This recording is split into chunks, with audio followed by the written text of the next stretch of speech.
ஆமீன். ஹல்லேலூயா. பிதா குமாரன் பரிசுத்தாவின் நாமத்தினாலே உங்கள் யாவருக்கும் கிருபையும் சமாதானம் உண்டாவதாக. இந்த நாள்லையும் என்ன இந்த இடத்துல நிறுத்திய தேவாதி தேவனுக்கு கோடான கோடி நன்றி. உங்கள் அன்போடு அழைத்த சேகர தலைவர் ஐயா அவர்களுக்கு நான் நன்றியை தெரிவித்துக் கொள்கிறேன். எங்கள் அன்போடு அழைத்திருக்கிறார்கள். கர்த்தர் நிச்சயமாக அவர்களை ஆசீர்வதிப்பார். ஹல்லேலூயா. ஆமீன். இந்த நாள்லையும் நம்ம கவனிக்க போகிற விஷயம் என்ன அப்படின்னா, பரிசுத்தமாய் வாழ்வது எப்படி, பரிசுத்தமாய் வாழ்வது எப்படி. சரியா? ஒவ்வொரு ஊர்லேயும் போனால் பிரசங்கம் பண்ணுறதுக்கு எவ்வளோ நேரம் அப்படின்னு சொல்லி கேட்போம். ஒவ்வொரு ஊர்லேயும் ஒவ்வொரு மாதிரி சொல்லுவாங்க, சில நேரம் சொல்லுவாங்க. ஆனால் நம்ம குருவானவர் ஐயா ராவிக்குரிய குருவானவருங்கிறதுக்கு அடையாளமாக பரிசுத்த ஆவியானவர் எவ்வளோ நேரம் உங்களை லீட் பண்ணுறாரோ அவ்வளோ நேரம் எடுங்க அப்படின்னு சொன்னாங்க. ஒரு ஊரில் இப்படி தான் கேட்டேன், ஒரு கோயில் குட்டியார்ட்ட எவ்வளோ நேரம் பிரசங்கம் பண்ணணும்னு கேட்டேன். ஜனங்கள் கொட்டாய் விடுற வரைக்கும் என்ன செய்யுங்க, எப்போ கொட்டாய் விடுறாங்களோ அப்போ முடிச்சிருங்க அப்படின்னு சொல்லி சொன்னார். ஆனால் அதே மாதிரி ஒவ்வொருத்தர் வாயாக பார்த்துட்டு என்ன செஞ்சேன், பிரசங்கம் பண்ணேன். எப்போ ஒரு அம்மா கொட்டாய் விட்டுச்சோ அப்போ என்ன செஞ்சுட்டேன், முடிச்சிட்டேன். அதனால் உங்களுக்கு போர் அடிக்கி முடிக்கணும்னு தோணுச்சுன்னா கொட்டாய் விட்டுருங்க. சரியா? சரி, பாருங்கள், இந்த நாள்லையும் பரிசுத்தமாய் வாழ்வது எப்படி அப்படிங்கிற தலைப்பில் நம்ம ஆண்டவருடைய வார்த்தையை தியானிக்க இருக்கிறோம். பாருங்கள், இன்னைக்கு பரிசுத்தமாய் வாழ்வது குதிரை கொம்பு மாதிரி ஆயிடுச்சு. எல்லாருக்கும் அது கஷ்டமாக ஒரு காரியமாக இருக்குது. பரிசுத்தமாக வாழணுமா அப்படின்னா கஷ்டமாக இருக்குது. ஏன் நீங்களும் நானும் பரிசுத்தமாய் வாழ வேண்டும் என்றால், முதல்ல நீங்களும் நானும் ஆராதிக்கிற தெய்வன் யார் என்பதை நீங்கள் என்ன செய்யணும், புரிந்து கொள்ளணும். வாசிக்கலாம், யாராவது ஒருவர் எடுத்தவங்க வாசிக்கலாம். ஏசாயா 6வது அதிகாரம் 3வது வசனத்தை ஒருவர் வாசிக்கலாம். ஒருவரை ஒருவர் நோக்கி, சேனைகளின் கர்த்தர் பரிசுத்தர் பரிசுத்தர் பரிசுத்தர்.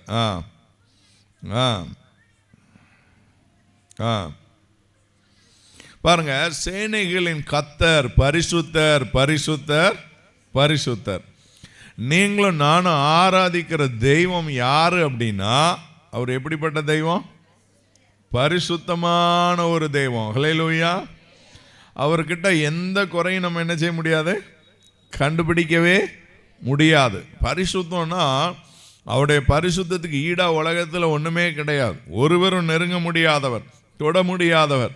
அப்படிப்பட்ட பரிசுத்தமுள்ள ஒரு ஆண்டவரை நம்ம என்ன செய்கிறோம், ஆராதிக்கிறோம். பரிசுத்தமுள்ள ஒரு தேவன் நம்ம ஆராதிக்கிற தேவன். அதனால வேதம் சொல்கிறது, இன்னொரு வசனத்தை கூட நம்ம வாசிக்கலாம், எடுத்தவங்க வாசிக்கலாம். 1 பேதுரு எழுதின பொதுவான முதலாம் நிருபம் 1வது அதிகாரம் 15-16 வாசிங்க.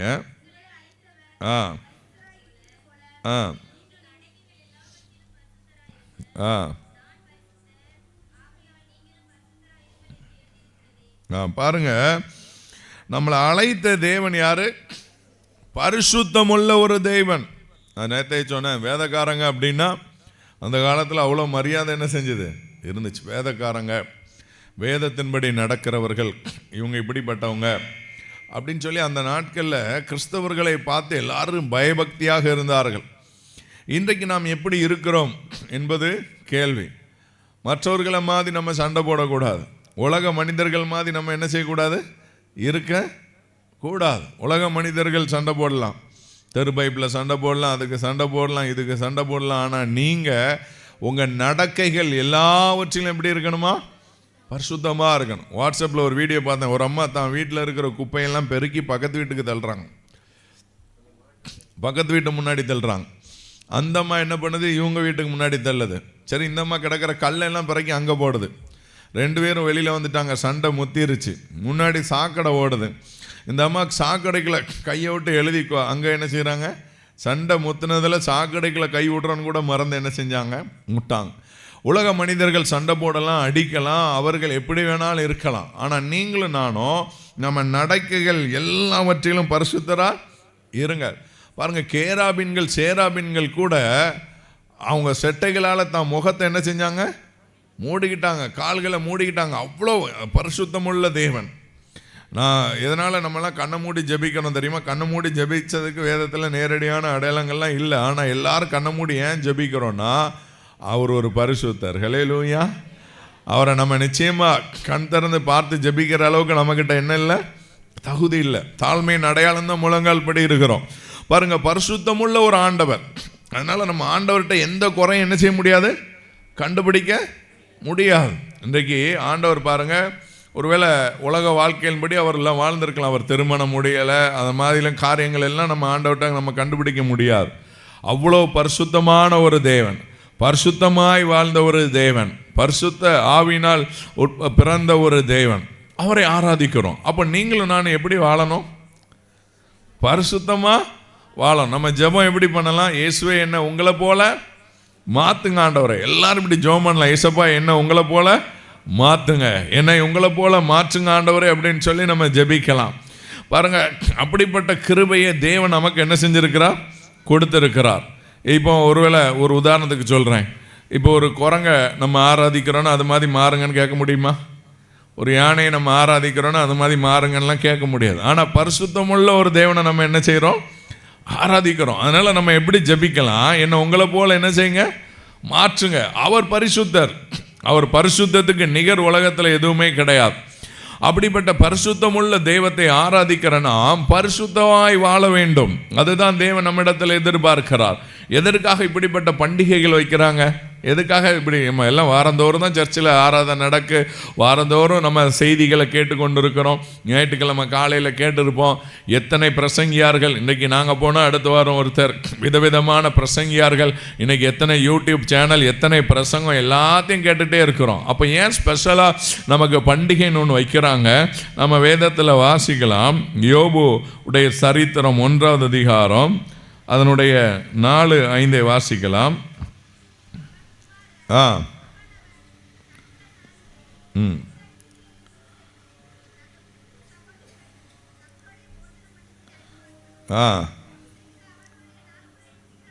யோபு, ஒருவேளை என் குமாரர் பாவம் செய்து தேவனை தங்கள் இருதயத்தில் தூஷித்திருப்பார்கள் என்று சொல்லி ஒரு அழைத்து அனுப்பி பரிசுத்தப்படுத்தி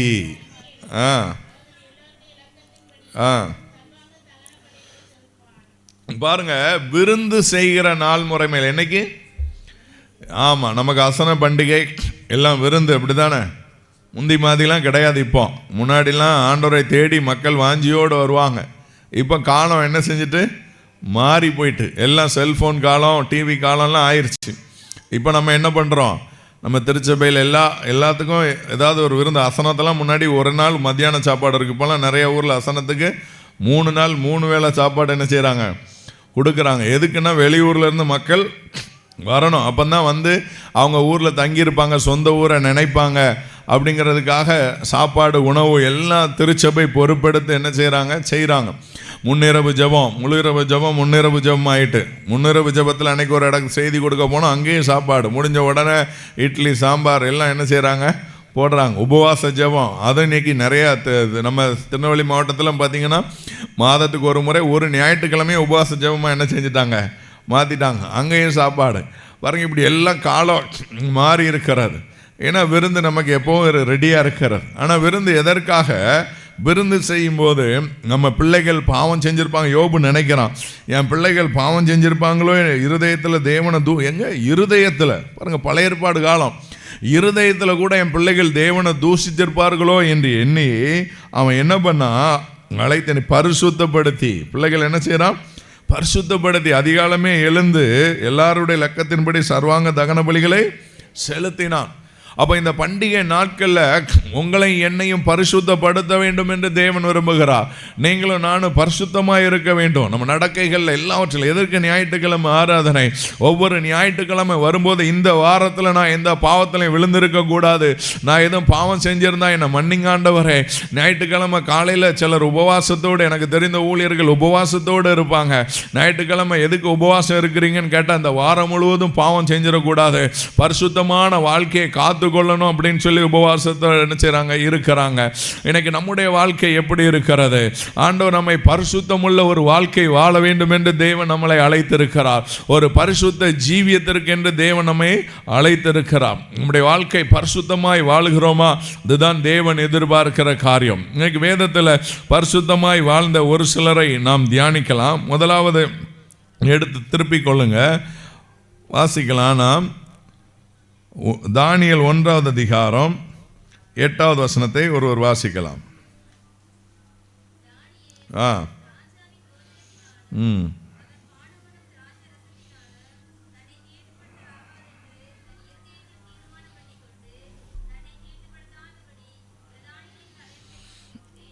வாங்க, இங்க தானியேல் ராஜாவின் போஜனத்தினாலும் அவர் பானம் பண்ணும் திராட்சரசத்தினாலும் தன்னை தீட்டுப்படுத்தல் ஆகாது என்று தன் இருதயத்தில் தீர்மானம் பண்ணி கொண்டு தன்னை தீட்டுப்படுத்தாதபடி பிரதானிகளின் தலைவனிடத்தில் என்ன பண்ணான்?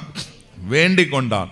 இன்னைக்கு இப்படிப்பட்ட விருந்து நாட்களில் நம்ம முக்கியமாக கவனிக்க வேண்டிய விஷயம் என்ன அப்படின்னா, இப்போ நியூ இயர் வந்துட்டுன்னு வச்சுக்கிடுங்களேன். 1ஆம் தேதி எதுக்கெல்லாம் முக்கியத்துவம் கொடுக்குறோம்? நியூ இயர் அன்னைக்கு ஜனவரி 1 எதுக்கெல்லாம் முக்கியத்துவம் கொடுக்குறீங்க? சரியா போச்சு. சாப்பாடா? அங்கேயும் சாப்பாடா? இல்லை, 1ஆம் தேதி புது ட்ரெஸ் எடுக்கிறீங்க, கறி எடுக்கிறீங்க, விருந்து செய்கிறீங்க, அதெல்லாம் இருக்கட்டும். ஆவிக்குரிய காரியத்தில் வாக்கு தத்துவம் எல்லாருக்கும் இப்படி ஒரு கார்டு என்ன செஞ்சுருவாங்க? கொடுத்துருவாங்க. 1ஆம் தேதி சர்வீஸில் பார்த்தீங்க அப்படின்னா நிறைய பேர் பயபக்தியோடு அந்த கார்டை எடுப்பாங்க. அதுவும் சிலர் நான் பார்த்துருக்கேன், கண்ணை திறக்க மாட்டாங்க. கண்ணை மூடிட்டு கண்ணை திறந்து எடுத்தால் கெட்ட வசனம் வந்துடும்.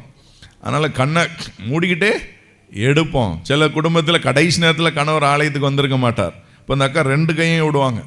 வலது கையில் எடுக்கிறது எனக்கு, இடது கையில் எடுக்கிறது என் கணவருக்கு. சிலர் வந்து பார்த்த உடனே எனக்கு ரெட் கலர், எனக்கு பிடிச்ச கலர் கார்டு வந்திருக்கு, எனக்கு க்ரீன் கலர் அப்படின்லாம் நிறைய பேர் சொல்லுவாங்க. ஏன்னா 1ஆம் தேதி வாக்கு தத்தத்துக்கு முக்கியத்துவம் கொடுப்போம். எத்தனை பேர் அந்த வருஷம் முழுசும் அதை ஞாபகம் வச்சுருக்காங்கன்னு தெரில. டிசம்பர் 31 அந்த உடனே வேலிடிட்டி முடிஞ்சிடும் கிடையாது. ஆண்டவர் ஒவ்வொரு வருஷமும் உங்களுக்கு தர்ற வாக்கு தத்தம் உங்கள் வாழ்நாள் முழுவதும் அது. ஹல்லேலூயா. பாருங்கள், 1ஆம் தேதி வாக்கு தத்தத்துக்கு முக்கியத்துவம் கொடுக்குறோம். அந்த நாட்களில் பார்த்தீங்கன்னா 1ஆம் தேதிக்கு வாக்கு தத்தத்துக்கும் முக்கியத்துவம் கொடுத்தாங்க. அதே மாதிரி இன்னொரு காரியத்துக்கு முக்கியத்துவம் கொடுத்தாங்க. அது என்ன அப்படின்னா, 1ஆம் தேதி பார்த்தீங்கன்னா தீர்மானம் எடுப்பார்கள். என்ன எடுப்பாங்க? தீர்மானம். இப்போலாம் யாரும் தீர்மானம் எடுக்கிறாங்களா? இல்லை. சிலர் எடுப்பாங்க, சர்ச்சுக்குள்ளே எடுத்துகிட்டு வெளியில் வர்றதுக்குள்ளே பல்ட்டி அடிச்சிருவாங்க. நம்ம தீர்மானம் எடுக்கணும். நான் பரிசுத்தமாய் வாழ வேண்டும், என் பார்வை பரிசுத்தமாக இருக்கணும், என் எண்ணங்கள் பரிசுத்தமாக இருக்கணும், என் சிந்தைகள் பரிசுத்தமாக இருக்கணும், பரிசுத்தமான வாழ்க்கை வாழ வேண்டும் என்று ஆண்டவரிடத்தில் அர்ப்பணிக்க வேண்டும். பரிசுத்த ஜீவியத்தை நாம் எதிர்பார்க்க வேண்டும். பரிசுத்த காரியங்களை நம்ம எதிர்பார்க்க வேண்டும். நாம் மரித்த பிறகு நமக்கு ஒரு பட்டம். வாழும்போது யாரையும் பரிசுத்தவான்னு சொல்ல முடியாது. ஆனால் மரித்த பிறகு சொல்லுவாங்க, சில ஊழியர்களை பார்த்து சொல்லுவாங்க, அவர் பரிசுத்தவான் என்று சொல்வார். மரித்த பிறகு சொல்லுவாங்க, பெண்களை பார்த்து சிலரை பார்த்து அவ பரிசுத்தவாட்டி என்று சொல்லுவார்கள். அப்படி ஒரு ஜீவியத்தை நம்ம என்ன செய்யணும்?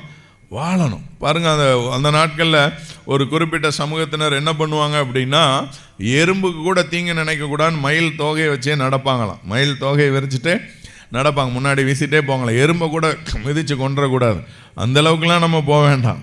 ஆனால் நம்ம இருதயத்தில், நம்ம கண்களில் பாவம் செஞ்சிடக்கூடாது. யோபு இருதயத்தில் பிள்ளைகள் பாவம் செஞ்சுருப்பாங்களோ அப்படின்னு சொல்லி இருக்கிறான். இங்கே தானியேலுடைய வாழ்க்கையை பார்த்தோன்னா ராஜாவுடைய போஜனம் கிடக்கு. என்ன கிடைக்கு? ராஜ போஜனம். இன்றைக்கி ஒருவேளை மினிஸ்டர் வீட்லேயோ முதலமைச்சர் வீட்லேயோ உங்களை சாப்பிட கூப்பிட்டா என்ன பண்ணுவீங்க? சந்தோஷமாக போவோமா, போக மாட்டோமா? இல்லை, ஞாயிற்றுக்கிழமை காலையில் கூப்பிட்றாங்க அப்படின்னா என்ன பண்ணுவோம்? ஒரு கிறிஸ்தவ இசையமைப்பாளரை, ஒரு பெரிய சினிமா துறையில் இசையமைப்பாளர் என்ன செஞ்சாராம்? ஞாயிற்றுக்கிழமை வாங்க உங்களுக்கு நான் ஒரு படத்தில் சான்ஸ் தரேன்னார். அவர் சொல்லிட்டார், ஞாயிற்றுக்கிழமை நான் ஆண்டவரை தவிர ஆராதிக்கிற தவிர வேறு எதுக்கும் நான் என்ன செய்ய மாட்டேன், போக மாட்டேன். பாருங்கள், இப்படி ஆண்டவருக்கு முக்கியத்துவம் கொடுக்குற பிள்ளைகளாக நீங்களும் நானும் மாற வேண்டும் என்று கர்த்தர் விரும்புகிறார். பரிசுத்த ஜீவியத்தை கர்த்தர் எதிர்பார்க்கிறார். இங்கே பார்த்தீங்க அப்படின்னா தானியேலுடைய வாழ்க்கையை நம்ம பார்த்தோம் அப்படின்னா, அவன் இருதயத்தில் தீர்மானம் பண்ணுகிறான். 1ஆம் தேதி பண்ணலை. எங்கே பண்ணுறான் தீர்மானம்? இருதயத்தில் தீர்மானம் பண்ணுறான். என்ன தீர்மானம் பண்ணுறான்? ராஜாவுடைய போஜனத்தினால தீட்டுப்படுத்தக்கூடாது அப்படின்னு தீர்மானம் பண்ணுறான். பாருங்கள், இன்றைக்கி நீங்கள் இருதயத்தில் தீர்மானம் பண்ண வேண்டும். பரிசுத்தமாய் வாழ வேண்டும் என்கிற தீர்மானம் பண்ண வேண்டும். நம்ம பார்வை பரிசுத்தமாக இருக்கணும், எண்ணங்கள் பரிசுத்தமாக இருக்கணும், சிந்தனைகள் பரிசுத்தமாக இருக்கணும். நான் ரட்சிக்கப்பட்ட புதிதில் ஒரு குறிப்பிட்ட பாவத்தை விட்டுட்டேன் அப்படின்னா நான் ஆண்டவருக்குள்ள பெரிய நெருங்கி போயிட்டேன் அப்படின்னு நான் நினச்சேன். ஆனால் அதுக்கு அந்த பாவத்தில் விடுதலை கிடச்ச உடனே ஆண்டவர் சொன்னார், இன்னும் பார்வையில் விடுதலை வேணும். பார்வை எண்ணங்களில், சிந்தனைகளில் இன்றைக்கு வரைக்கும் ஆண்டவரை நெருங்க நெருங்க நெருங்க நெருங்க ஒவ்வொரு காரியத்திலேயே ஆண்டவர் என்ன செய்கிறார்? ஆமாம், ஒவ்வொரு காரியத்திலையும் ஆண்டவர் உணர்த்துவார். இதில் தப்பு பண்ணிட்டார், சின்ன விஷயத்தில் சின்ன பேசுகிற காரியமாக இருக்கும், ஒருத்தங்களை கவனிக்க எல்லாத்தையும் ஆண்டவர் உணர்த்தி ஆண்டவர் சரி பண்ணுகிறார். ஏன்னா நம்ம ஆராதிக்கிற தேவன் அவ்வளோ பெரிய பரிசுத்தம். தானியேல் பாருங்கள், ராஜாவுடைய போஜனத்தில் என்ன இருந்துச்சு அப்படின்னா திராட்சரசம் இருந்துச்சு. அந்த திராட்சரசத்தில் பார்த்தீங்கன்னா இஸ்ரவேல் தேசத்துக்கு போனீங்கன்னா கானாவூருக்கு போனீங்கன்னா தெரியும், கானாவூர் ஃபுல்லாக திராட்சரசம் வைப்பாங்க. அதில் ஆல்கஹால் உள்ளதும் இருக்கும், நான் ஆல்கஹாலும் இருக்கும். சரியா? அது போதை உள்ளது இருக்கும், போதை இல்லாத இருக்கும். அவன் பார்த்தீங்கன்னா ஃப்ரீயாகவே என்ன செஞ்சிருவாங்க, ஒரு டம்ளர் கொடுப்பாங்க. சில நம்ம ஆட்கள் தெரியாமல் என்ன செஞ்சிருவாங்க, அதை வாங்கி குடிச்சிருவாங்க. என் கூட வந்து ஒரு பெரிய ஊழியர் அதை வாங்கி குடிச்சிட்டார். அப்புறம் நான் சொன்னேன், அண்ணா அதில் ஆல்கஹால் இருக்குது, அதுக்கு என்ன தம்பி குடிச்சாச்சு என்ன செய்கிறது அப்படின்னு. சில நேரத்தில் தெரியாமல் அப்படி வாழ்க்கையில் நடந்தால் பிரச்சனை இல்லை, தெரிந்தே தப்பு என்ன செய்யக்கூடாது, செய்யக்கூடாது. நம்ம பரிசுத்தமாய் வாழ்கிறதுல நம்ம கண்ணோக்கமாக இருக்கணும். தானியேல் கண்ணோக்கமாக இருக்கிறான். ராஜாவுடைய போஜனத்தினால தன்னை தீட்டுப்படுத்தக்கூடாது என்கிறதுல கண்ணோக்கமாக இருக்கிறான். நம்ம கவனமாக இருக்கணும். ஆண்டவருடைய பிள்ளைகள் பாருங்கள், அவன் பிரதானிகளின் தலைவனிடத்தில் என்ன செய்கிறான், வேண்டிக் கொள்கிறான். நாங்கள் பார்த்தீங்கன்னா திருநெல்வேலி டயஸில் நல்ல ஆலோசனை பணி அப்படின்னு ஒன்று இருக்காங்க. அதில் என்ன பார்த்தீங்கன்னா குடிகாரங்களுக்காக மாதந்தோறும் முதல் வாரம் ஒரு முகாம் நடத்துகிறாங்க. அவங்கள செக் பண்ணுவாங்க, குடித்ததுனால அவங்க சரீரத்தில் என்னென்ன பாதிப்பு வந்திருக்கு, எப்படி இருக்காங்க அப்படின்னு செக் பண்ணி அவங்களுக்கு மாத்திரை மருந்து கொடுத்து ஒரு வாரம் முகாமில் தங்க வைத்து அவங்களுக்கு ஆவிக்குரிய கூட்டங்கள் நடத்தி அதில் முன்னாடி பார்த்திங்கன்னா என்னை ரெகுலராக நாங்கள் பிரசங்கம் பண்ண போவோம். அது வரைக்கும் எனக்கு குடிகாரங்களை பார்த்தா பிடிக்கவே பிடிக்காது, அப்படி தானே? இப்போ கூட நமக்கு கள்ளச்சாராயத்தில் இல்லை செத்து போயிட்டாங்கன்னா அவங்க மேலே இறக்கம் வருதா, அவன் கொழுப்பு எடுத்து என்ன செஞ்சுருக்கான், போயிருக்கான். சரி, அவனுக்கு நிதி கொடுத்தாலும் நம்ம அவனுக்கு ஏன் கொடுக்கணும் அப்படின்னு நம்ம நினைக்கிறோம். அதே மாதிரி தான் நானும் ஒரு காலத்தில் குடிகாரங்களை பார்த்தா பிடிக்கவே பிடிக்காது. குடிகாரங்களை பார்த்தா கோபந்தான் வரும். ரோட்டில் குடிச்சிட்டு யாராவது விழுந்து கிடக்காங்கன்னா ஒரு நாள் தூக்கவே மாட்டோம். அதே ஆக்சிடெண்ட்டாகி விழுந்து கிடந்தாங்கன்னா போய் பார்ப்போம். ஆனால் பாருங்கள், அந்த முகாமுக்கு போன பிறகு தான் தெரியும் குடிகாரங்களையும் நல்லவங்க என்ன செய்கிறாங்க இருக்காங்க. அவங்களுக்கு அந்த குடிப்பழக்கம் மட்டும்தான் பேட் ஹேபிட்டாக இருக்கும். ஒருத்தருக்கு எனக்கு தெரியும் நண்பர், 99% அவர்கிட்ட நல்ல கேரக்டர் இருக்கும் பாருங்கள். ஆனால் குடி பழக்கங்கிறது மட்டும்தான் அவர்கிட்ட கெட்ட கேரக்டர். பார்த்திங்கன்னா அவரும் ஒரு உபதேசியார் பணியை ஒரு இடத்துல செஞ்சிட்ருக்கிறார். நல்ல மனுஷன்.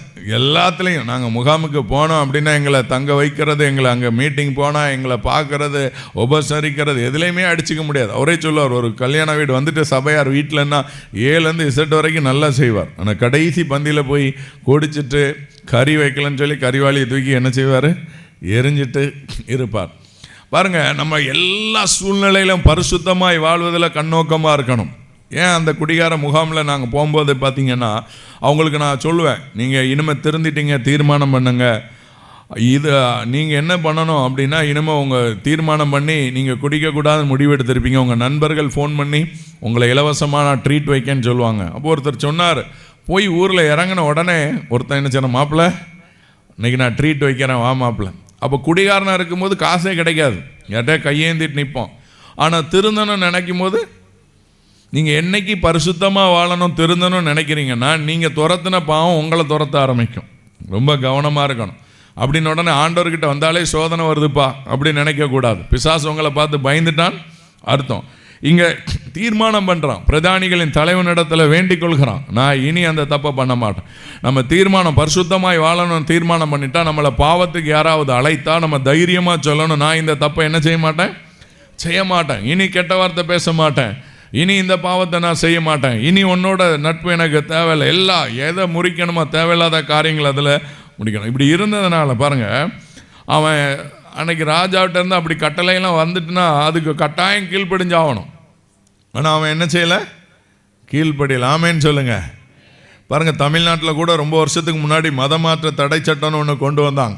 மதமாற்ற தடை சட்டம் அப்படி கொண்டு வந்த நாட்களில் பார்த்தீங்க அப்படின்னா ஆண்டவருடைய பிள்ளைகள் ஊழியத்தை நிறுத்தினாங்களா, நிறுத்தலை. அப்போ யாராவது மதம் மாறினா சட்டபூர்வமாக பத்திரம்லாம் போட்டு ரிஜிஸ்டர் பண்ணி என்ன செய்யணும். அப்போது நிறைய பிள்ளைகள் ஆண்டவரை ஏற்றுக்கொண்டாங்க, பத்திரம்லாம் கொடுத்து அப்படி என்ன செஞ்சாங்க, மாறினாங்க. ஆண்டவர் அந்த சட்டத்தை அவமாக்கி போட்டார். ஹல்லேலூயா. இன்னும் நாட்டில் என்ன சட்டத்திட்டங்கள் வந்தாலும் நீங்களும் நான் ஆராதிக்கிற தேவன் சர்வ வல்லமை உள்ள தேவன். ஹல்லேலூயா.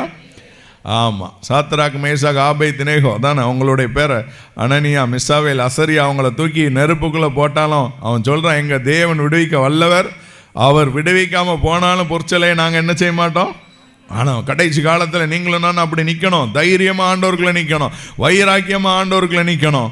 பரிசுத்த வாழ்க்கைக்குன்னு சொல்லி நம்மளை ஒப்பு கொடுக்கணும். ஆண்டவர் நம்ம பரிசுத்தத்தை பார்த்து ஜனங்கள் மற்றவர்கள் ஆண்டவரை ஏற்றுக்கொள்கிற ஒரு காலம் வரப்போகிறது. ஹல்லேலூயா. 10 நாள் எங்களை சோதித்து பாருங்க கேட்குறான். 10 நாள் எங்களை சோதித்து பாருங்க. மற்றவங்களோட இவங்க முகம் என்ன செஞ்சது? பிரகாசமாக இருந்துச்சு.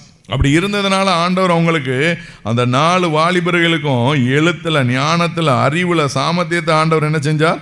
கொடுத்தார். தானியலுக்கோ தரிசனங்களை, சொப்பனங்களை, அறிவுள்ளனா என்ன செஞ்சார்? மாற்றினார். பாருங்க, இப்படிப்பட்ட ஆவியை நீங்களும் நானும் பெற்றிருந்தோம் அப்படின்னா ஆண்டவர் நிச்சயமாக நம்மளை என்ன செய்வார்?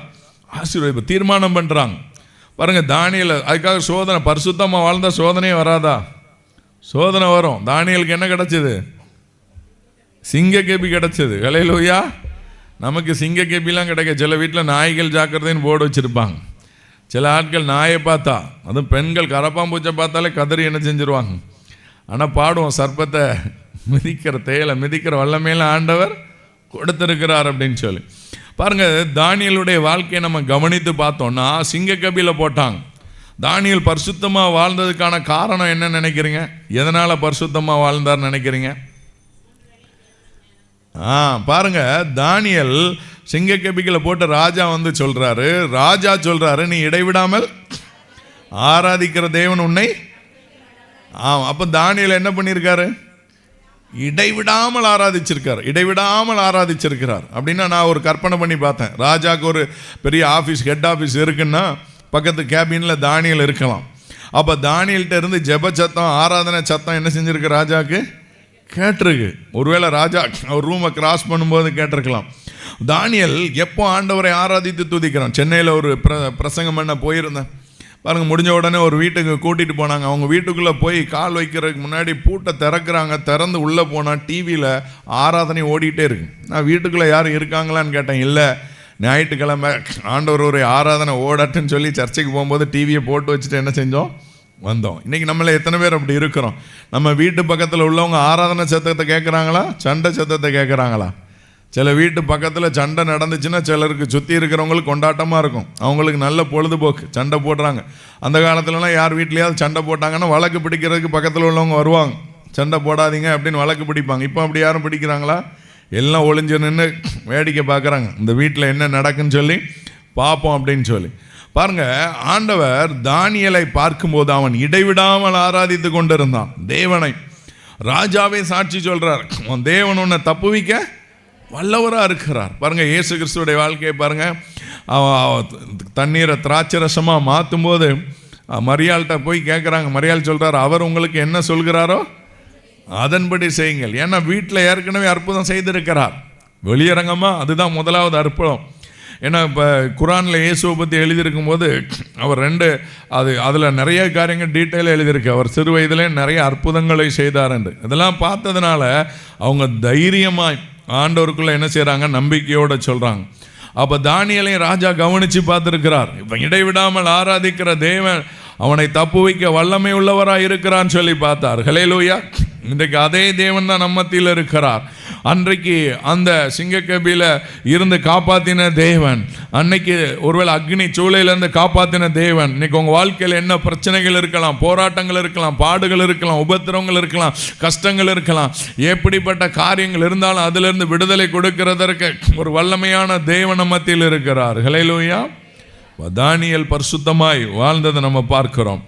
வேற பரிசுத்தமாய் வாழ்ந்ததை நம்ம தியானிக்கலாம். எடுத்துக்கொள்ளுங்க. 1 கொரிந்தியர் 11வது அதிகாரம் 1வது வசனத்தை வாசிங்க.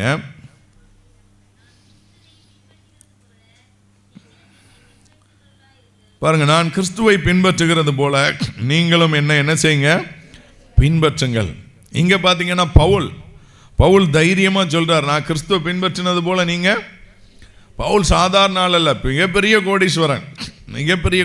இன்னைக்கு இருக்கிற காலத்தில் டாடா, பிர்லா அவங்களெல்லாம் பெரிய பணக்காரராக இருந்தார். ஆண்டவரை பின்பற்ற ஆரம்பித்தார். அவர் பட்டினி, நிர்வாணம், எல்லா அவமானங்கள் எல்லாவற்றையும் பெற்றார். சிறைச்சாலை, எல்லா பாடுகள், எல்லா உபத்திரவங்களையும் அவர் என்ன செய்தார்? பார்த்தா. இன்னைக்கு ஊழியத்தின் பாதையில் சில பாடுகள் இருக்கலாம், உபத்திரவங்கள் இருக்கலாம், பிரச்சனைகள் இருக்கலாம், போராட்டங்கள் இருக்கலாம். கர்த்தர் பெரிய காரியங்களை செய்கிறவராக இருக்கிறார். ஹல்லேலூயா. நாங்களும் ஊழியம் செய்கிறோம். ஆண்டவரை பிடிக்காத ஒரு கிராமத்தில் ஊழியம் செய்கிறோம். ஆண்டவரை பிடித்த மக்கள் கம்மி தான். ஒரு 200 குடும்பம் ஆண்டவரை ஏற்றுக்கொண்டிருப்பாங்க அப்படின்னா ஒரு 2000 குடும்பம் ஆண்டவரை பிடிக்காத குடும்பம். இந்த கிராமத்தில் தான் ஊழியத்தை செய்கிறோம். பல எதிர்ப்புகள் வரும். ஒரு முறை கைப்பிரதியை எல்லார் வீடுகளில் கொடுக்கணும்னு முடிவு பண்ணி ஜெபத்தோட 10 ஆண்டுகள் காத்திருந்து அந்த காரியத்தை செய்யும். பயங்கர எதிர்ப்பும். வேதாகமத்தை கிழித்து எறிந்தார்கள். அவர்களே வீடியோ எடுத்தாங்க, அவங்களே அதை பரப்புனாங்க, அவங்களே போய் போலீஸ் ஸ்டேஷனில் கேஸ் கொடுத்தாங்க. ஆனால் அங்கே போகும்போது பாருங்கள், நாங்கள் போய் ஸ்டேஷனில் நிற்கிறோம். ஆண்டவர் சாயந்தர காரியத்தை மாறுதலாய் முடிய பண்ணினார். ஹல்லேலூயா. பாருங்கள், எல்லா எங்கள் மேலே கம்ப்ளைண்ட் பண்ண கேஸ் அவங்க மேலே திரும்பிச்சு. ஹல்லேலூயா. அவங்க மேலே எஃப்ஐஆர் போடுற அளவுக்கு கர்த்தர் எல்லாவற்றையும் என்ன செய்தா? மாற்றினார். நம்ம ஆராதிக்கிற தேவன் சர்வ வல்லமை உள்ள ஒரு தேவன். பவுல் பரிசுத்தமாய் வாழ்ந்தார். தன் வாழ்க்கை முழுவதும் பரிசுத்தமான வாழ்க்கைக்கு தன்னை ஒப்பு கொடுத்து பரிசுத்தமான ஒரு வாழ்க்கையை வாழ்ந்து முடித்தார். இன்றைக்கு நீங்களும் நானும் எப்படிப்பட்ட வாழ்க்கை வாழ்ந்து கொண்டு இருக்கிறோம்? ஆண்டவருடைய பிள்ளைகளைப் போல வாழ்ந்து கொண்டு இருக்கிறோமா? யோசிச்சு பாருங்க, நம்முடைய வாழ்க்கை எப்படி இருக்கிறது. இன்னும் பரிசுத்தமாய் வாழ்ந்த ஒரு சிலரை நாம் தியானிக்கலாம். திருப்பிக் கொள்ளுங்க. ஆதியாகமம் 39வது அதிகாரம். நம்ம எல்லாருக்கும் தெரியும், இது யாருடைய சம்பவம்? யோசேப்பு. இல்லை, யோசேப்பு பரிசுத்தமாய் வாழ்ந்ததுக்கு என்ன காரணம்னு நினைக்கிறீங்க? கர்த்தர் யோசேப்போடு இருந்தார். 2வது வசனம் 3வது வசனம் வாசிங்க.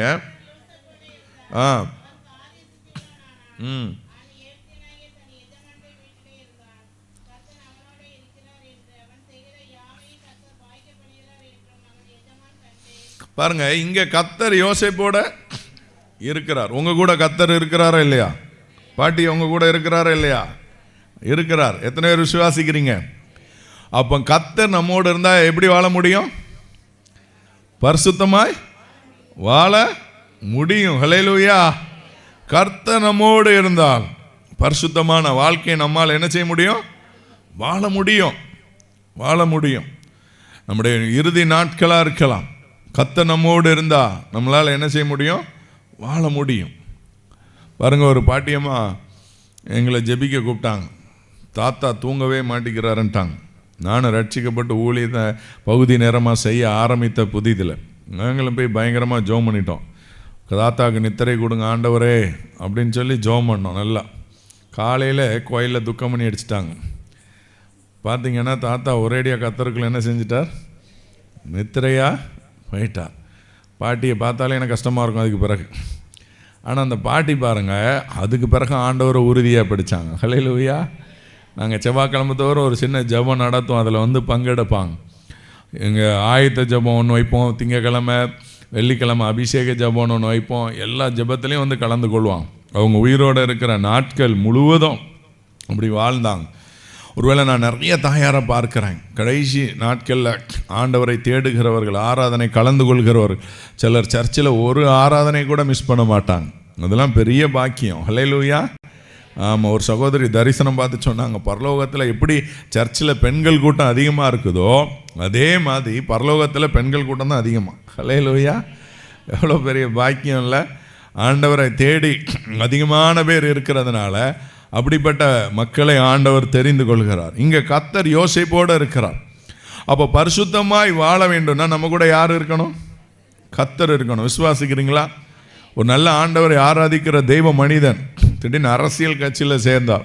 பாருங்கள், அரசியல் கட்சியில் அவரை அவமானப்படுத்தினாங்க, அவருடைய பதவியை தூக்கினார்கள். ஆனால் அவர் ஒரு வார்த்தை சொன்னார், நீங்கள் எனக்கு கெடுதல் செய்கிறீங்கன்னு நினைக்கல, எனக்குள்ள ஒருவர் இருக்கிறார், அவருக்கு என்ன செய்கிறீங்க? கெடுதல். என் கூட இருக்கிறார், எல்லா சமயத்திலும் நம்ம கூட இருக்கிறார். உலகத்தில் வேறு யாரும் உங்கள் கூட இருக்க மாட்டாங்க. நீங்கள் பெற்ற பிள்ளைகள் கடைசி வரைக்கும் உங்கள் கூட இருக்குமா? ஒரு குறிப்பிட்ட காலத்தில் உங்களை விட்டு என்ன செஞ்சிருவாங்க? போயிடுவாங்க. கணவர் மனைவி கடைசி வரைக்கும் நமக்கு உண்மையாக இருப்பாங்களா? கூடவே இருக்க முடியுமா? இல்லை. ஒரு குறிப்பிட்ட காலத்தில் யாராவது ஒருவர் முதலாவது பரலோகத்துக்கு சென்றாக வேண்டாம். பாருங்கள், எல்லா காலகட்டத்திலும் உங்களோடு இருக்கிறவர் யார் தான்? கஷ்டத்தின் மத்தியில் கஷ்டப்பட்டீங்க அப்படின்னா அவ்வளோதான், சொந்தக்காரங்கெல்லாம் என்ன பண்ணிடுவாங்க? உதறி தள்ளிடுவாங்க. டீமில் ஒரு தம்பி இருக்கிறான், உங்கள் தகப்பனார் திடீர்னு இறந்துட்டாங்க. அவன் சொன்னால், எங்கள் தகப்பனார் இறக்கிறதுக்கு முன்னாடி எல்லா சொந்தக்காரங்களும் எங்கிட்ட ரொம்ப நெருக்கமாக இருந்தாங்க, வந்து போயிருந்தாங்க. ஆனால் எங்கள் அப்பா இறந்த பிறகு பார்த்தா நிறைய சொந்த பந்தங்கள் என்ன செய்கிறதில்ல, வர்றதில்லை. எந்த பிரச்சனையும் கிடையாது. ஆனால் சொந்தக்காரங்களுக்கு ஒரு பயம், அவங்க அப்பா இறந்துட்டார், பிள்ளைகள் 3 பிள்ளைகள் இருக்கிறாங்க, நம்மக்கிட்ட உதவி கேட்க வந்துடுவாங்களோ அப்படி பயத்திலேயே எல்லாரும் ஒதுங்கி கொண்டார்கள். ஆனால் கர்த்தர் கூட இருக்கிறார். ஹல்லேலூயா. இங்கே யோசேப்போடு கர்த்தர் இருந்தார். கர்த்தர் இருந்தால் நமக்கு வெறும் ஆசீர்வாதம் மாத்திரமல்ல, பரிசுத்தமான ஒரு ஜீவியம். ஹல்லேலூயா. யோசேப்போட கர்த்தர் இருந்ததுனால பரிசுத்தமான ஒரு ஜீவியம் சாத்தியமாச்சு. பாருங்க, எல்லா இடத்துலையும் அவங்க கூட கர்த்தர் இருக்கிறார். சிறைச்சாலையில் இருக்கிறான். வசனம் சொல்லுது, வாசிக்கலாம்.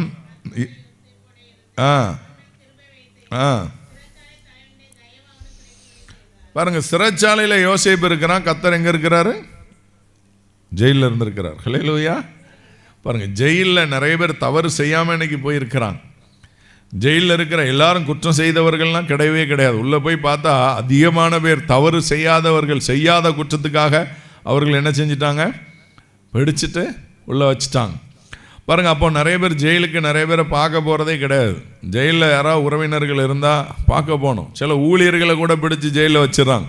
வட இந்தியாவில், தமிழ்நாட்டில் கூட சில சமயம் சில காரியங்கள் அப்படி நடக்கும். அப்படி இருந்தால் அவர்களை பார்த்து விசாரிக்கணும். ஏன்னா ஆண்டவர் சொல்கிறார், காவலில் இருந்தேன் என்னை பார்க்க வந்தீர்கள் அப்படிங்கிறார். அப்போ யாரும் கேட்குறாங்க? ஊழியக்காரன் ஆண்டவர் கை நீட்டு, அந்த சிறியர்கள் எதை செய்தீர்களோ அதை எனக்கே செய்தீர்கள். இப்போ பரிசுத்தமாய் வாழ்வது எப்படிங்கிற காரியத்தை நாம் தியானித்து கொண்டு இருக்கிறோம்.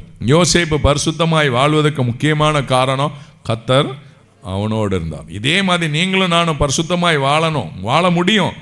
யோசேப்போடு இருந்த கர்த்தர் நம்ம கூட இருக்கிறார். விசுவாசிக்கிறீங்களா? எத்தனை இடத்துல ஆண்டவர் உறுதிப்படுத்துவார். சில இடங்கள்லாம் ஆச்சரியமாக இருக்கும், சின்ன காரியமாக இருக்கும். தேவன் என்ன செய்வார்? நமக்கு உதவி செய்வார். ஹல்லேலூயா. சின்ன காரியத்தில் கூட கர்த்தர். ஒரு ட்ரெயினில் ட்ராவல் பண்ணுவோம், டிக்கெட் கன்ஃபார்மாக இருக்கும், வெயிட்டிங் லிஸ்ட்டாக இருக்கும். ஆனால் நமக்கு சில எல்லாருக்கும் கன்ஃபார்ம் ஆகலாம். நமக்கு திடீர்னு என்ன செய்யும்? ஆமாம், ஒரு பஸ்ஸில் போயிட்டு இருப்போம், நமக்கு சீட் கிடைக்கும். சரியா? ஆண்டவர் எல்லா இடத்துலையும் தம்முடைய அன்பை சின்ன சின்ன காரியத்திலையும் வெளிப்படுத்துவார். கூர்ந்து கவனிச்சிங்கன்னா தான் தெரியும். உங்களை யாராவது அவமானப்படுத்திட்டாங்க அப்படின்னா நீங்கள் கூட அவங்கள மன்னித்து மறந்துடலாம். ஆனால் அவங்க முன்னாடி தேவன் உங்களை என்ன செய்வார்? உயர்த்துவார். என்ன ஒருத்தருக்கு பிடிக்காது பாருங்கள், அவர் என்னை நேசிக்கிறது கிடையாது, ஊழியத்தை நேசிக்க மாட்டார், அப்படி என் மேலே ஒரு கசப்போடு இருந்தார். ஆனால் ஆண்டவர் பாருங்கள் என்ன பண்ணார்னா, சத்துருக்கள் முன்னாடி பந்தியை ஆயத்தப்படுத்தி தலையை எண்ணெயால் அபிஷேகம் பண்ணுவேன் என்று ஆண்டவர் வாக்கு கொடுத்தார். பாருங்கள், ஒரு முறை நம்ம சிஎஸ்ஐ திருச்சபையில் கன்வென்ஷன், தெரு கன்வென்ஷன் நடத்துவாங்க லெந்து நாட்களில். அப்போ பார்த்தீங்கன்னா, யாரும் என் மேலே என்னை பிடிக்காத, என்ன மேலே கஷ்டப்பாக இருந்தாரோ அவர் வீட்டு வாசல்லே ஸ்டேஜ் போட்டு தெரு கன்வென்ஷன், அங்கே பிரசங்கம். ஹல்லேலூயா. ஆண்டவர் பார்த்தா ஜனங்கள் திரளாய் வந்திருக்காங்க, ரோடு முழுவதும் கூட்டம். ஆண்டவர் நம்மை கனப்படுத்துவார். ஹல்லேலூயா. கர்த்தர் நம்மோடு இருந்தால் பரிசுத்தமான வாழ்க்கை சாத்தியம். அப்போ பரிசுத்தமான ஜீவியத்துக்கு, பரிசுத்தமான வாழ்க்கைக்கு நீங்களும் நான் ஒப்பு கொடுக்கிறவர்களா இருக்க வேண்டும். ஹல்லேலூயா. அடுத்து நம்ம தியானிக்கலாம் பரிசுத்தமாய் வாழ்ந்தது. மத்தேயு 27:24 வாசிங்க.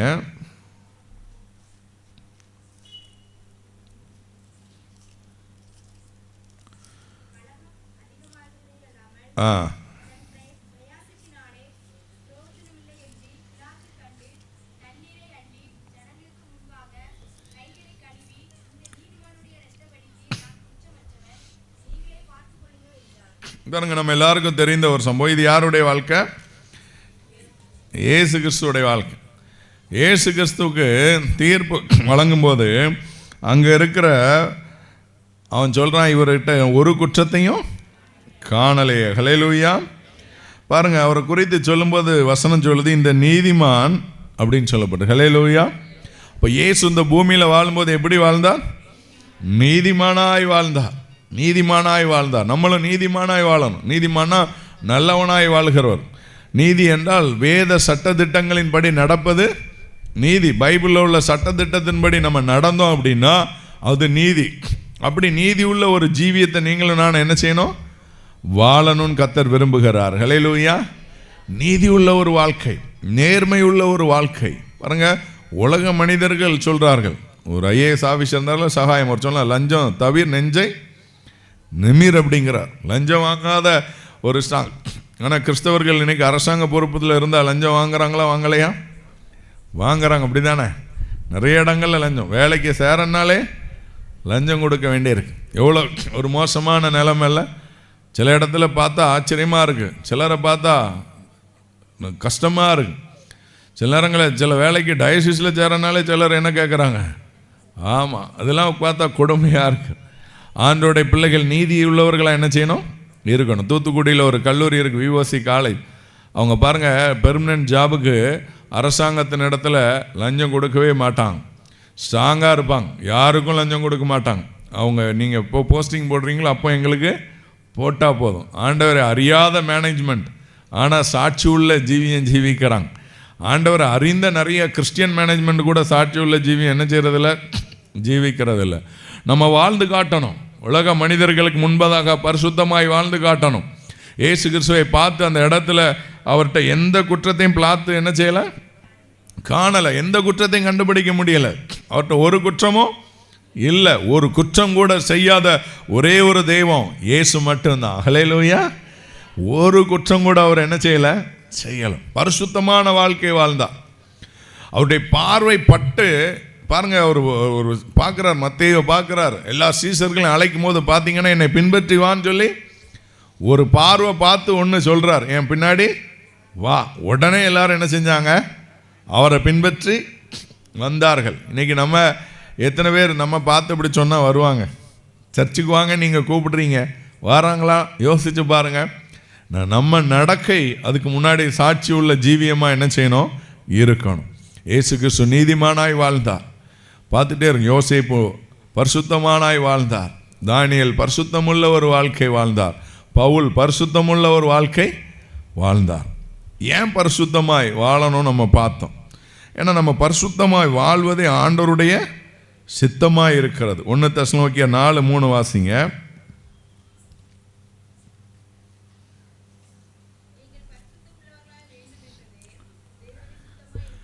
நீங்கள் பரிசுத்தம் உள்ளவர்களாக வேண்டும் என்பதே தேவனுடைய சித்தமாக இருக்கிறது.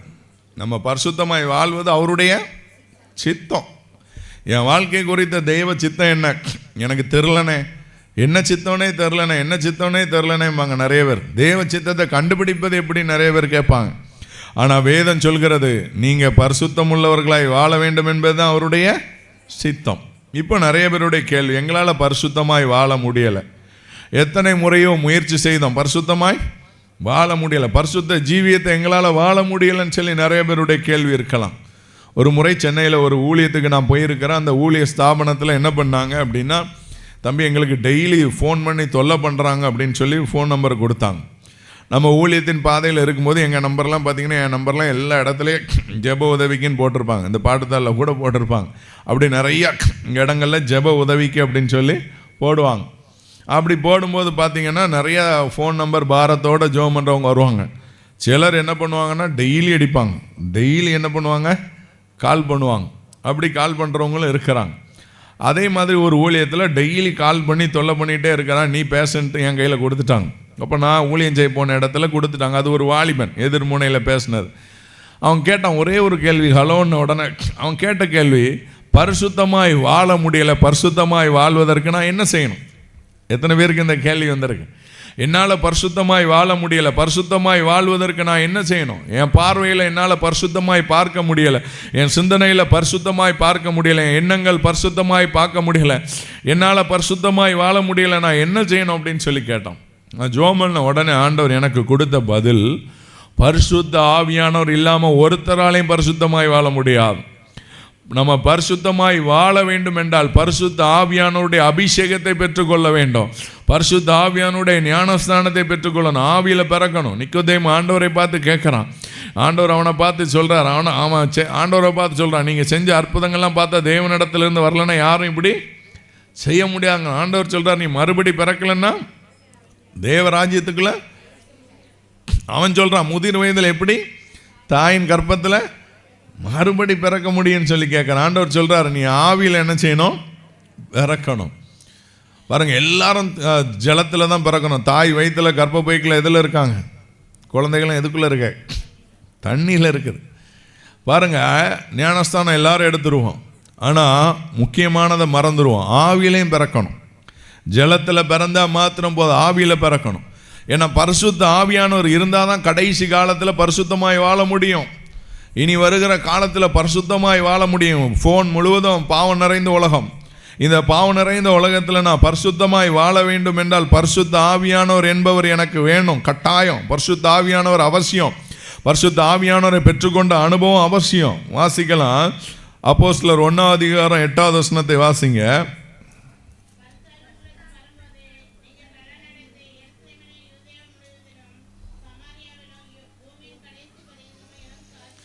பாருங்க, பரிசுத்த ஆவி உங்களிடத்திலிருந்து வரும்போது நீங்கள் பலனடைந்து, ஹல்லேலூயா, பரிசுத்த ஆவியானவர் உங்ககிட்ட வரும்போது தான் நீங்கள் என்ன செய்ய முடியுமா?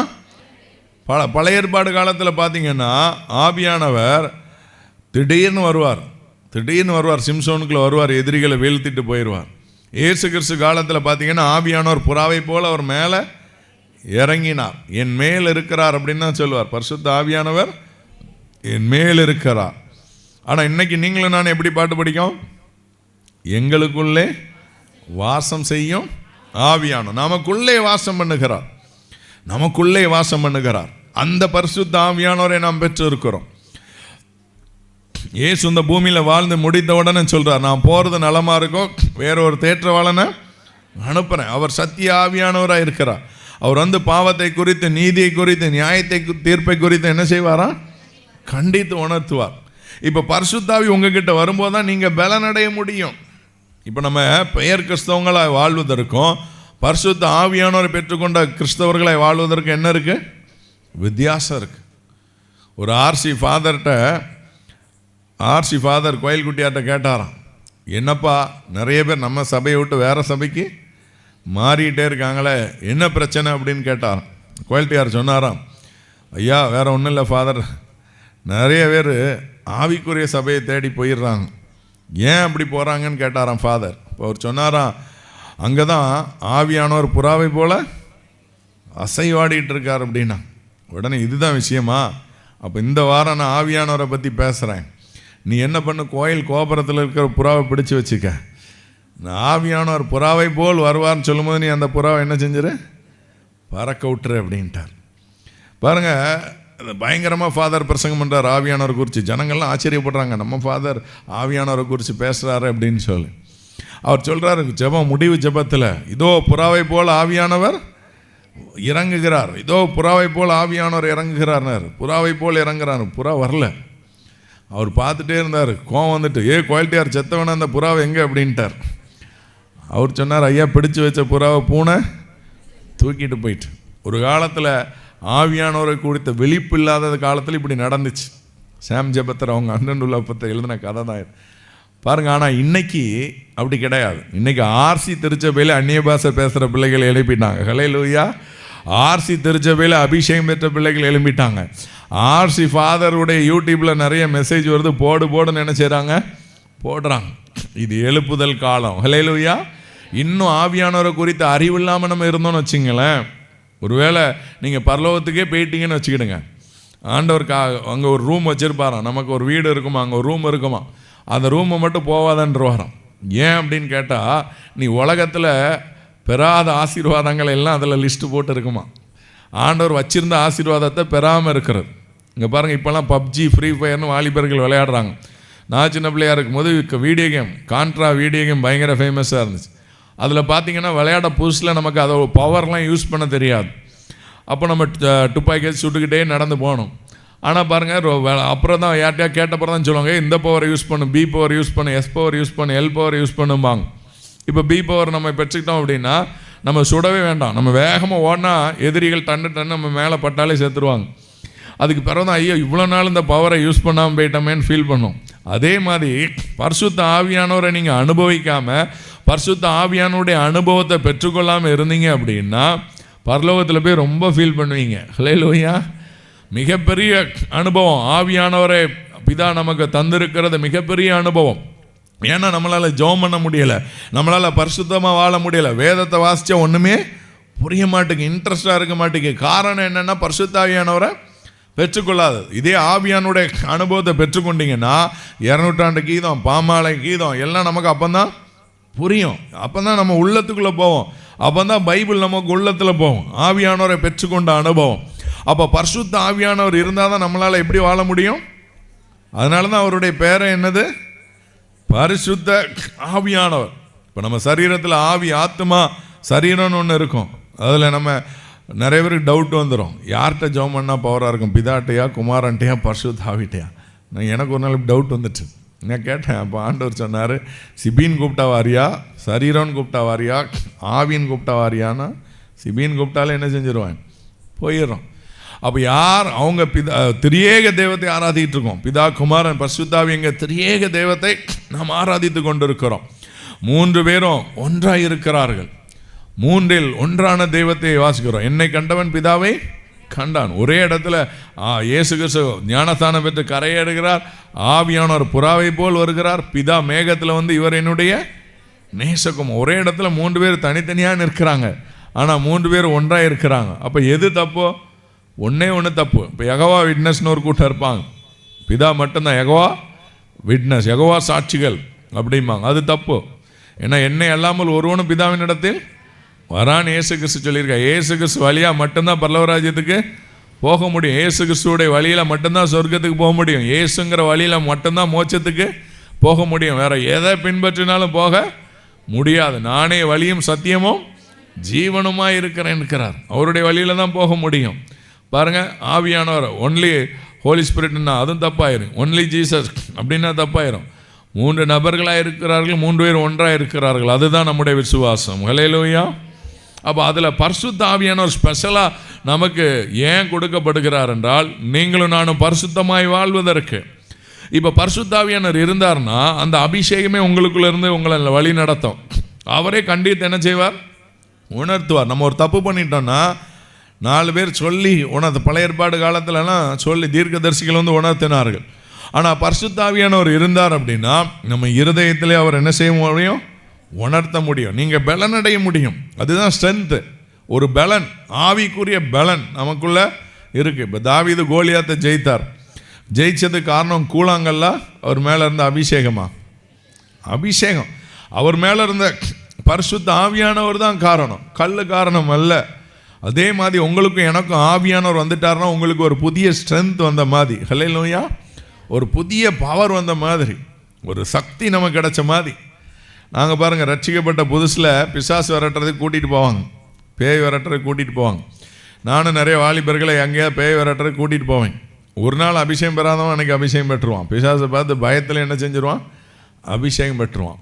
ஒரு இடத்துக்கு நான் புதுசில் முதல் முறையாக பிசாசு விரட்ட கூட்டு போயிருக்கோம் ஒரு பையனுக்கு. நாங்கள் உள்ளே போகிறதுக்கு முன்னாடி ஊரில் இருக்கிற எல்லாரும் அடித்து துரத்திட்டோம். அப்பா அம்மாவை காட்டி எல்லாருக்கும் அடி. ஊரில் பெரிய ரவுடியே ஜன்னல் வழியாக நிற்கிறான். ரவுடியால் பேய் விரட்ட முடியுமா? எம்எல்ஏ எம்பியால் பேய் விரட்ட முடியுமா? விரட்ட முடியாது. அப்போ எங்களை உள்ளே அனுப்புகிறாங்க. நாங்கள் 2 பேர். அவன் பார்த்து அவன் பேர் கனி அப்படின்னு கூப்பிட்டா, நான் கனி இல்லை மோனி அப்படிங்கிறான். பயங்கரமாக டெரராக பேசுகிறான். பாருங்கள், அவனை பார்த்துட்டு தம்பி அப்படின்னு சொல்லி பேசுகிறதுக்குள்ளே எங்களை அடிக்கிறதுக்கு கோபமாக கை வாங்கிட்டு வரான். நான் பாருங்கள் பயத்தில் தான் கத்தினேன், பரிசுத்த ஆவியானவரே அப்படின்னு கத்தின உடனே ஆவியானவர் இறங்கினது தான். அவன் கை வாங்கினவன் அப்படி சுருண்டு போய் பாம்பு மாதிரி படுத்துட்டான். உடனே அவன் படுத்த உடனே வெளியே இருந்து ஒருத்தன் சொல்கிறான், இல்லை அவனுக்குள்ளே ஒரு சக்தி இருந்துச்சு, அதை விட பெரிய சக்தி இவனுக்குள்ளே வந்துட்டேன். ஹல்லேலூயா.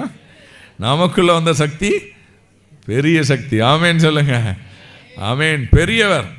பாருங்கள், ஒரு பிசாசு விரட்டுறதுக்கு ஒரு சகோதரியை கூப்பிட்டு வந்தாங்க. வாயிலேருந்து ஒரு வார்த்தை வந்துச்சு, நான் இனிமேல் இவளுக்குள்ளே இருக்க மாட்டேன், ஆனால் அவள் என்னை தேடி வந்தால் திரும்ப நான் வந்துடுவேன், அவள் பெரியவர்கிட்ட வந்துட்டா அப்படின்னு சொல்லி. ஆண்டவரை பார்த்து என்ன சொல்லுது பிசாசே? பெரியவர். ஹல்லேலூயா. பெரிய ஆண்டவரை ஆராதிக்கிறோம், பரிசுத்தமுள்ள ஒரு தெய்வத்தை ஆராதிக்கிறோம். அந்த பரிசுத்தாவியை பெற்றுக்கொண்ட வசனம் சொல்லுது, நீங்கள் பலனடைந்து எருசலேமிலும் யூதேயா முழுவதிலும் சமாரியாவிலும் பூமியின். இப்போ உங்களுக்கு சொல்கிறார், மங்களபுரத்துலேயும் குலசேகரப்பட்டினத்துலேயும் தூத்துக்குடி மாவட்டத்திலையும் தமிழ்நாட்டிலையும் இந்தியா முழுவதும் உலகம் முழுவதும் நீங்கள் எப்படி வாழ முடியும்? சாட்சிகளாக வாழ முடியும். சாட்சி சொல்கிறது மாத்திரம் கிறிஸ்தவ வாழ்க்கையில். சாட்சி நேரம் அப்படின்னு கொடுத்தா நிறைய பேர் சாட்சி சொல்லுவாங்க. சில ஊரில் ஒருத்தரும் வரமாட்டாங்க. யாராவது ஒரு ஆள் எந்திரிச்சா வரிசையாக என்ன செய்வாங்க, எந்திரிப்பாங்க. ஏற்று வீட்டுக்கா சொல்லிட்டுனா இந்த பக்கத்து வீட்டக்கா வந்துடும். அவளையும் சொல்கிறா, நம்மளும் சொல்லிடுவோம். அப்புறம் அவள் கூட தான் ஆண்டவர் இருக்கான்னு நினச்சிருவாங்க. நம்ம கூட அப்படி சாட்சி வேலையில் சொல்லுவாங்க. சாட்சி சொல்வது நல்லது, அது மாத்திரம் அல்ல, நாம் சாட்சியாய் ஜீவிப்பது அதை விட நல்லது. சாட்சி உள்ள வாழ்க்கை வாழணும். நீங்கள் சாட்சிகளாய், இயேசுவினுடைய சாட்சிகளாய், ஆண்டவருடைய சாட்சிகளாய் நீங்கள் வாழ வேண்டும். ஏசப்பாவுடைய சாட்சியாக என்ன செய்யணும்? யெகோவா சாட்சிகளே இப்படி வாழ்கிறாங்க. கிறிஸ்தவங்க வீட்டை குறி வச்சு வருவாங்க. நாங்களே ஊழியம் செய்கிறோம். எங்கள் ஆஃபீஸ்க்கே ஒரு முறை வந்துட்டாங்க. வந்து எங்களுக்கு சுவிசேஷம் சொல்லிகிட்டு இருக்காங்க. இல்லை, அவங்களெல்லாம் நம்ம பார்த்து என்ன செய்ய முடியாது. அவங்ககிட்டலாம் வாக்குவாதம் பண்ணி ஜெயிக்கவே முடியாது. என்ன சொன்னாலும் அவன் சொல்லி அவன் நிற்கிற புள்ளியில் தான் நம்மளை என்ன செய்வாங்க, கூட்டிகிட்டு வருவாங்க. ஆனால் இங்கே தேவனுக்கு சாட்சியாய் நாம் வாழணும். ஆண்டவர் விரும்புகிறார் நாம் சாட்சிகள், இயேசுவின் சாட்சிகள். ஹல்லேலூயா. அப்போ ஆண்டவர் நமக்குள்ளே வந்துட்டா உலகம் முழுவதும் நம்ம சாட்சியாய் நிற்க முடியும். அதான் பரிசுத்த ஆவியானவர் நம்மகிட்ட பெற்றுக்கொள்கிற மேலான அனுபவம். ஹல்லேலூயா. இந்த அனுபவத்தை நம்ம இந்த நாளில் பெற்றுக்கொள்ளணும். ஹல்லேலூயா. பெற்றுக்கொண்டோம் அப்படின்னா நிச்சயமாக நம்மளால் என்ன செய்ய முடியும், பரிசுத்தமான ஜீவியத்தை ஜீவிக்க முடியும். கடைசி ஒரு வசனத்தை தியானித்து நம்ம நிறைவு செய்யலாம். வேதாகமத்தினுடைய கடைசி பக்கத்துக்கு நீங்கள் திருப்பிக் கொள்ளலாம். வெளிப்படுத்துதல் 22வது அதிகாரம் 11வது வசனத்தை வாசிக்கலாம். அநியாயம் செய்கிறவன் இன்னும் அநியாயம் செய்யட்டும், அசுத்தமாக இருக்கிறவன் இன்னும் அசுத்தமாக இருக்கட்டும், நீதி உள்ளவன் நீதி செய்யட்டும், பரிசுத்தம் உள்ளவன் இன்னும் பரிசுத்தமாக. அப்படின்னா என்ன அர்த்தம்? பரிசுத்தத்தில் ஒரு குறிப்பிட்ட அளவு கிடையவே கிடையாது. இப்போ என் ஃபோனை பார்க்குறீங்க, இந்த ஃபோனை நான் கையில் வச்சுருக்கேன். இப்போ முந்தி காலத்துலலாம் பார்த்தீங்க அப்படின்னா ஒரு ஃபோனு, டப்பா ஃபோன்லாம் இருந்துச்சுல்ல அந்த காலம், அப்போலாம் அடுத்த மாடல் வந்துட்டுனா இந்த மாடல் ஃபெயிலியர்ன்றுவாங்க. சில பைக்லாம் பார்த்தீங்கன்னா ஃபெயிலியர்ன்றுவாங்க, சில கார்லாம் பார்த்தீங்கன்னா ஃபெயிலியர்ன்றுவாங்க. நான் இப்படி நினைப்பேன், மனுஷனே கடவுளுடைய படைப்பில் கொஞ்சம் ஃபெயிலியர் மாடல் தான். ஏன்னா ஆண்டவர் படைத்த படைப்பில் பாருங்கள், எல்லாவற்றையும் நல்லதென்று கண்டார், நல்லதென்று கண்டார், நல்லதென்று கண்டார்னு இருக்கும் வசனம். மனுஷனை படைச்ச அன்னைக்கு மட்டும் என்ன செய்யாது, அந்த வார்த்தை வராது. நல்லதென்று கண்டார் 6வது அதிகாரத்திலே சொல்வார், கர்த்தர் மனுஷனை உண்டாக்கினதுக்கு மனஸ்தாபப்பட்டாராம். மனுஷனை ஏண்டா படைச்சோன்னு மனஸ்தாபப்பட்டார். ஆனால் நம்மளை இன்னைக்கு வரைக்கும் வச்சிருக்கிறது காரணம் அவர் படைச்சதுனால தான். ஹல்லேலூயா. அதே மாதிரி சில செல்ஃபோன் ஃபெயிலியர் மாடல் வந்துடும், சில பைக்கு ஃபெயிலியர் மாடல் வந்துடும். ஆனால் இப்போ உள்ள மொபைல் அப்படி கிடையாது. சாஃப்ட்வேர் அப்டேட் பண்ணிக்கலாம். புதுசாக ஒரு சாஃப்ட்வேர் வந்துட்டுனா என்ன பண்ணிக்கலாம், சாஃப்ட்வேர் அப்டேட் பண்ணிக்கலாம். ஃபேஸ்புக்காரன் இருக்கான்னு வச்சுக்கோங்க, புதுசாக ஒன்று கண்டுபிடிக்கிறான்னா நம்ம ஃபேஸ்புக் என்ன செஞ்சுக்கலாம், அப்டேட் பண்ணிக்கலாம். இன்ஸ்டாகிராம் அப்டேட் பண்ணிக்கலாம். அப்படி வாட்ஸ்அப்பை அப்டேட் பண்ணிக்கலாம். அவன் புதுசாக ஒன்று கண்டுபிடிக்க எல்லாத்தையும் என்ன செய்யலாம். ஆமாவா இல்லையா? முன்னாடிலாம் வாட்ஸ்அப்பில் கம்மியாக வைக்க முடியும். இப்போ உள்ள அப்டேட் பண்ண வாட்ஸ்அப்பில் கொஞ்சம் அதிக நேரம் ஸ்டேட்டஸ் வச்சுக்கலாம். இப்படிலாம் இருக்குது பாருங்கள். அதே மாதிரி பரிசுத்தத்தில் நம்மளை என்ன செய்யணுமா, ஒவ்வொரு நாளும் நம்மளை அப்டேட் பண்ணணும். நான் சொன்னேன்ல, ஸ்டான்லி பிரின்ஸுங்கிற பெரிய தேவ மனிதன் எங்கள் சபையில் ஊழியம் செய்ய வந்தார். அப்போ சொன்னார், அவர் ஒவ்வொரு காலையில் எழுந்து இப்படி ஜோம் பண்ணுவாராம், ஒவ்வொரு நாளும் இப்படி ஜோம் பண்ணுவாராம். அவர் பழைய பிரின்ஸ் அவுட்டு, புது பிரின்ஸ் உமக்கு சோத்திரம் அப்படிம்பாராம். ஹல்லேலூயா. எப்படி இப்போ நான் சொல்கிறேன், பழைய சிபி அவுட், இன்னைக்கு புது சிபி உமக்கு சோத்திரம். அப்படி ஒவ்வொரு நாளும் மனம் புதிதாகணுமா இல்லை? ஹல்லேலூயா. உள்ளான மனிதன் நாளுக்கு நாள், உங்கள் பேர் சொல்லி சொல்லுங்கள், பழைய என்னச்சு உங்கள் பேரை சொல்லி நீங்களே சொல்லுங்கள், வெக்கப்படுறீங்க நிறைய பேர் இல்லை? ஆமாம், நான் சொல்கிறேன், பழைய சிபி அவுட்டு, புது சிபி உமக்கு சோதனை. அதே மாதிரி சொல்லுங்கள். ஹல்லேலூயா. ஒவ்வொரு நாளும் நம்ம அப்படி என்ன செய்யணும், பிறக்கணும், பரிசுத்தத்தில் அப்டேட் பண்ணணும். இன்னும் பரிசுத்தம், இன்னும் பரிசுத்தம், இன்னும் பரிசுத்தம். பரிசுத்தத்தின் மேலே நமக்கு தாகம் இருக்கணும். அதனால பரிசுத்த ஆவியானுடைய அபிஷேகத்தை பெற்றுக்கொண்டால் மட்டும்தான் உங்களால் பரிசுத்தமாய் வாழ முடியும். இல்லைன்னா முடியவே முடியாது. பெற்றுக்கொள்வோமா? எல்லாரும் ஆண்டவரை நோக்கி பார்க்கலாமா? எல்லாம் ஜெபம் பண்ணலாம். எல்லாம் எழுந்திருந்து கர்த்தரை நோக்கி பார்த்து நம்ம ஜெபிக்க போகிறோம். ஆவியானுடைய அபிஷேகத்தை நீங்கள் பெற்றுக்கொள்ளணும். நம்ம ஜெபம் பண்ணலாம். ஹல்லேலூயா, ஹல்லேலூயா, ஹல்லேலூயா, ஹல்லேலூயா. ஆண்டவரை நோக்கி பார்க்கலாம். ஜெபம் பண்ணுவோம். ஹல்லேலூயா, ஹல்லேலூயா, ஹல்லேலூயா. ஜெபம் பண்ணுங்க. எல்லாரும் வாய்களை விரிவாக திறந்து ஜெபம் பண்ணுங்க. பரிசுத்த ஆவியானவரை நோக்கி பாருங்க. ஆண்டவர் இந்த நாளில் உங்களுக்கு விடுதலை கொடுக்கும்படியாக ஆண்டவரை நோக்கி பார்ப்போம். ஆண்டவர் இந்த நாளில் பரிசுத்த ஆவியானுடைய அபிஷேகத்தை எனக்கு தாங்க ஆண்டவரேன்னு சொல்லி கேளுங்க. ஆவியானவரே உம்மை நோக்கி பார்க்கிறோம். ஆண்டவரே கிருபையுள்ள ஆண்டவரே உம்மை நோக்கி பார்க்கிறோம். மகிமையின் ஆண்டவரே உம்மை நோக்கி பார்க்கிறோம். ஆண்டவரே ஹல்லேலூயா, ஹல்லேலூயா. ஜெபம் பண்ணுங்க, ஜெபம் பண்ணுங்க, ஜெபம் பண்ணுங்க. எல்லாரும் ஆவியானவரை நோக்கி பார்க்கிறோம். இந்த நாள்ல கர்த்தர் நமக்கு ஒரு விடுதலையை தரும்படியாக இயேசு ராஜாதி ராஜா நம்மத்தில் வந்திருக்கிறார். சர்வ வல்லமை உள்ள தேவன் நம்மத்தில் வந்திருக்கிறார். அவர் இன்றைக்கு உங்களை தேடி வந்திருக்கிறார். உங்க வாழ்க்கையில விடுதலை கொடுக்கும்படி இயேசு வந்திருக்கிறார். இழந்து போனதை தரும்படி இயேசு வந்திருக்கிறார். இயேசு ராஜாதி ராஜா உங்களை தேடி வந்திருக்கிறார். இயேசுவை நோக்கி பாருங்க. ஹல்லேலூயா, ஹல்லேலூயா, ஹல்லேலூயா. சர்வ வல்லமையுள்ள தேவனை நோக்கி பாருங்க. இன்றைக்கு ராஜாதி ராஜாவாய் அவர் வந்திருக்கிறார். சர்வ வல்லமையுள்ள தேவனாய் அவர் வந்திருக்கிறார். ஜோமனுங்க ஜோமனுங்க ஜோமனுங்க. மகிமையின் தேவனையுமே துதிக்கிறோம், வல்லமையின் தேவனையுமே துதிக்கிறோம், ராஜாதி ராஜாவையுமே நோக்கி வந்திருக்கிறோம். ஒரு பரிசுத்தமுள்ள ஆண்டவர். சொல்லுங்க எல்லாரும் வாய் திறந்து, சேனைகளின் கர்த்தர் பரிசுத்தர் பரிசுத்தர் பரிசுத்தர். அப்படி வலது கரத்தை உயர்த்தி சொல்லுங்க, சேனைகளின் கர்த்தர் பரிசுத்தர். அப்படி ரெண்டு கரங்களை உயர்த்தி சொல்லுங்க, என் சேனைகளின் கர்த்தர் பரிசுத்தர் பரிசுத்தர் பரிசுத்தர். பரிசுத்தமுள்ள ஒரு ஆண்டவரை ஆராதித்துக் கொண்டிருக்கிறோம், பரிசுத்தமுள்ள ஒரு தேவனை ஆராதித்துக் கொண்டிருக்கிறோம்.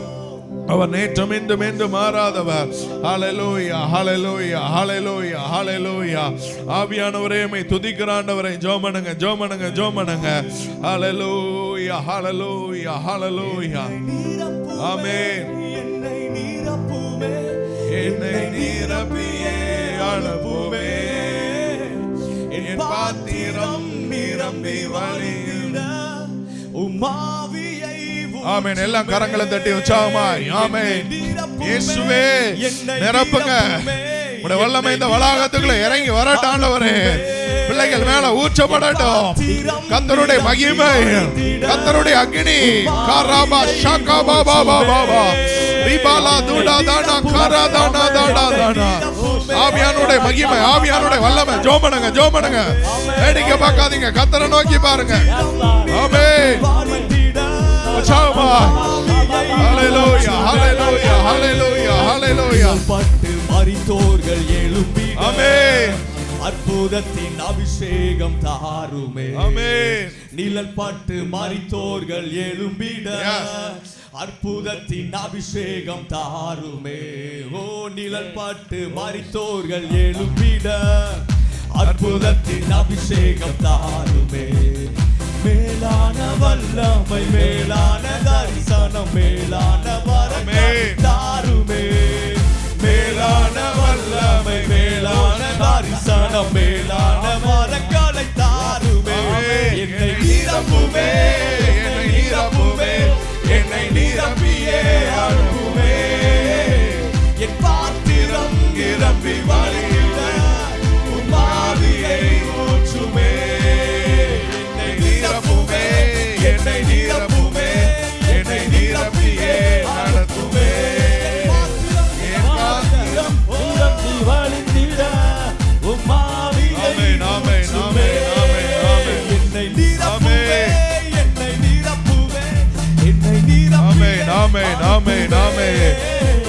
என் பாத்திரம் நிரம்பி வழியுட. ஆமென் ஆமென் ஆமென் ஆமென். கர்த்தருடைய ஆவியிலிருந்து விடுதலை உண்டு.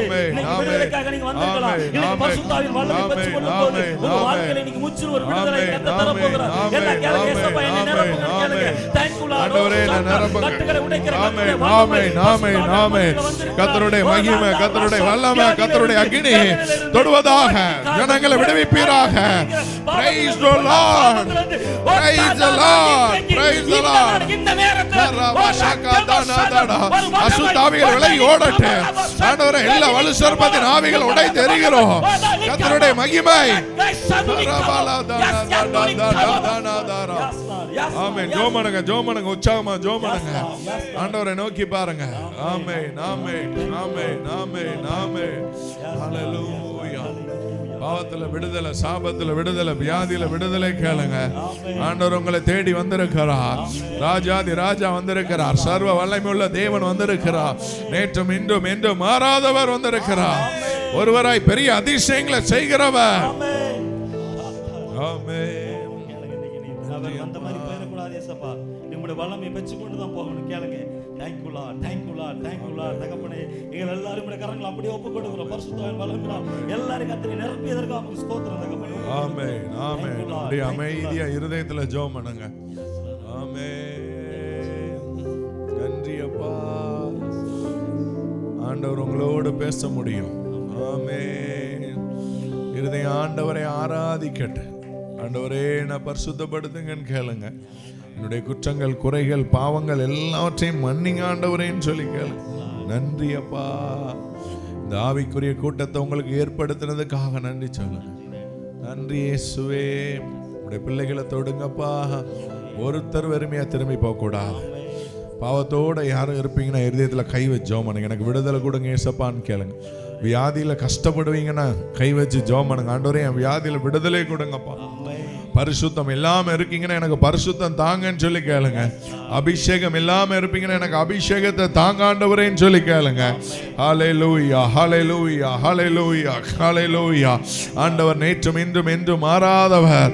அவருடைய பிரசன்ன மத்தியில் இருக்கிறது. ஆண்டவருடைய பிரசன்ன மத்தியில் இருக்கிறது. இயேசு ராஜாதி ராஜா நம்ம மத்தியில் வந்திருக்கிறார். சர்வ வல்லமையுள்ள தேவன் நம்ம மத்தியில் வந்திருக்கிறார். அவர் உங்களை விடுதலையாக்கும்படி வந்திருக்கிறார். ஒரு விஷயம் உங்களை கழுவுகிறார். நீண்ட நாட்களாய் உங்க வாழ்க்கையில இருந்த அந்த தெரியாத பாவம், ரகசிய பாவத்தை ஆண்டவர் இன்றைக்கு மன்னிக்கிறார். வெளியே தெரியாம இருந்த அந்த காரியத்தை இன்றைக்கே கர்த்தர் மன்னிக்கிறார். கிருபை உங்களை சூழ்ந்து கொள்கிறது. கிருபை உங்களை சூழ்ந்து கொள்கிறது. உங்களுக்கே தெரியும், அநேக முறை ஆண்டவர் உங்களை காப்பாத்தி இருக்கிறார். ஆண்டவர் பல பிரச்சனைகள்ல போராட்டங்கள் உங்களை காப்பாத்தி இருக்கிறார். இயேசு உங்களை தேடி வந்திருக்கிறார். ஆண்டவர் உங்களை ரொம்ப நேசிக்கிறார். உங்க குடும்பத்தை நேசிக்கிறார். சின்ன வயதுல இருந்தே உங்களை தெரிந்தெடுத்து இருக்கிறார். சிறு வயதுல நம்முடைய வாழ்க்கை எவ்வளவோ கஷ்டத்துக்கு மத்தியில் இருந்துச்சு. எவ்வளவோ ஒருவேளை சின்ன வயசுல போடுறதுக்கு புது ட்ரெஸ் இல்லாம இருந்தீங்க. பழைய ட்ரெஸ் வாங்கி போட்டுட்டு இருந்த நிலைமையில இருந்தீங்க. இயேசு அப்பொழுது உங்களை தேடி வந்தார். இயேசு அப்பொழுது உங்களுக்கு விடுதலை கொடுத்தார். அந்த நல்ல தேவன் இன்றைக்கு உங்களை தேடி வந்திருக்கிறார். அவர் உங்க வாழ்க்கையை மாற்றும்படி வந்திருக்கிறார். ஹல்லேலூயா, ஹல்லேலூயா, ஹல்லேலூயா. நன்றியோடு உம்மை துதிக்கிறோம், சோதரிக்கிறோம் ஆண்டவரே. அப்பா, அந்த திருச்சபை பிள்ளைகள் ஒவ்வொருவருக்கும் நீர் கொடுக்கிற விடுதலைக்காக நன்றி செலுத்துகிற ஆண்டவரே. பிள்ளைகளோடு நீர் பேசினபடி நான் நன்றி செலுத்துகிறேன். கரங்களை தட்டி கர்த்தருக்கு நன்றி செலுத்துவோம். நன்றி ஆண்டவரே. அப்பா, உமக்கு நன்றி அப்பா. அப்பிரயோஜனமான ஊழியக்காரன் கடமையை செய்திருக்கிறேன். எல்லா மகிமை இயேசு ராஜாக்கு செலுத்துகிறேன். இயேசுவின் நாமத்தில் ஜெபிக்கிறோம் பிதாவே, ஆமென். நமது ஆண்டவராகிய இயேசு கிறிஸ்துவின் கிருபையும் பிதாவாகிய தேவனுடைய அன்பும் பரிசுத்த ஆவியானவருடைய ஐக்கியமும் நம் அனைவரோடு எப்போதைக்கும் இருப்பதாக. கர்த்தர் உங்களோடு இருப்பாராக. தேவ சமாதானத்தோட போக கடவோம்.